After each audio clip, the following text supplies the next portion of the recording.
এমন ভাবে গোটা বাংলাদেশের চাঁদাবাজি চলছে মনে হয় টাকা ওই লাঠি দিয়ে কিচ্ছু হবে না, বাইরে পাঁচার চামড়া লাল করে দেবো। 17 বছর খাইতে পারিনি, এবার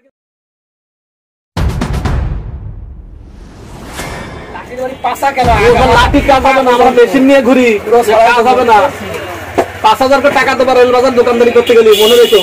এটা দেখিছো ছেলিমিলি পাঠাই দেবো, এমন ভাবে জবাই দেবো টের পাবো না। ওসবে কাজ হবে না, ওসবে কাজ হবে না। মুসলমানে কয় বার দিছো? ওসব কাজ হবে না। মুসলমানে কয়বার? একবারই দিছি, একবারই। আর তোমার 3 বার দিতেই হবে। না 3 বার দেওয়া লাগবে না, আমরা 3 বার দেই না। তোমরা এক সেট 7 বার ঠিক করো, ঠিক হয় না, বুঝেছো?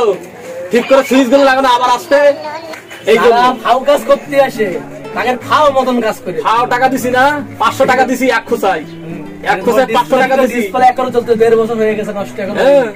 500 টাকা দিছি, 5,000 করে মাসে দেবো, নাহলে দোকান বন্ধ করে দেবো, চলে গেলাম।